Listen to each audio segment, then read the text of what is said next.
सर्वोच्च न्यायालयामध्ये आरक्षणाच्या वैधतेवरती मंगळवारी सुनावणी। स्थानिक स्वराज्य संस्थांच्या निवडणुकीत नगरपरिषदा आणि नगरपालिकेमध्ये 50% आरक्षणाची मर्यादा ओलांडल्याचा विकास गवळी यांनी दाखल केली होती या संदर्भातली याचिका। छत्रपती संभाजीनगरमध्ये अतिक्रमण विरोधामध्ये पुन्हा एकदा कारवाई। पैठण गेटवरती कारवाईला सुरुवात। कारवाईच्या पार्श्वभूमीवरती पोलिसांचा मोठा पोलीस बंदोबस्त।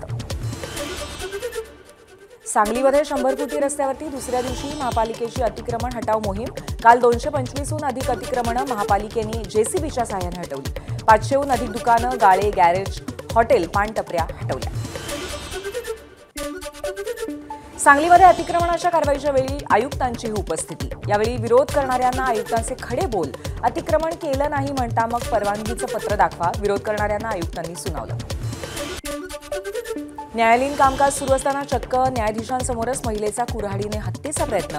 बेळगाव जिल्ह्यातील अथणी न्यायालयातील धक्कादायक घटना। संपत्तीच्या वादातनं मीनाक्षी शिंदे या महिलेच्या हत्येचा प्रयत्न, आरोपीला अटक। मुंबईच्या कांदिवलीतील चारकोपमध्ये अज्ञातांकडून एका बिल्डरवरती गोळीबार। बिल्डर फ्रेंडी दिलिमाभाईवरती 2 ते 3 राऊंड फायर करण्यात आले आणि तो गंभीर जखमी झाल्याची माहिती आहे। सांगलीच्या आटपाडी तालुक्यातील घाणंद येथील एका तरुणाला बेदम मारहाण। दिवसाढवळ्या या तरुणाचं अपहरण करत त्याला मारहाण करण्यात आल्याची घटना समोर आली आहे। या प्रकरणी आटपाडी पोलीस ठाण्यामध्ये 6 जणांच्या विरोधामध्ये गुन्हा दाखल करण्यात आला। मुंबईच्या कुर्ला भागातील कोहिनूर सिटी बिल्डिंगमधील 5व्या मजल्यावरती आग। सुदैवाने आगीत कोणी जखमी नाही। काही वेळातच अग्निशमन दलाला आगीवरती नियंत्रण मिळवण्यात यश मिळालं। यवतमाळच्या बोरगावामध्ये बिबट्या तारांच्या कुंपणामध्ये अडकला। त्यानंतर वन विभागाकडून तात्काळ घटनास्थळी धाव घेत बिबट्याला जीवनदान। बिबट्याची प्राथमिक उपचारांसाठी वर्ध्यातल्या रेस्क्यू सेंटरमध्ये रवाना।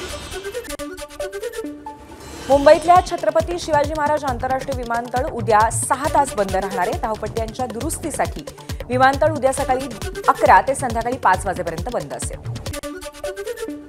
बिहारमध्ये पुन्हा एकदा नितीश राज येणार। नितीश कुमार यांची एनडीए विधिमंडळ पक्षाच्या नेतेपदी निवड। उद्या बिहारमध्ये एनडीए सरकारचा शपथविधी सोहळा।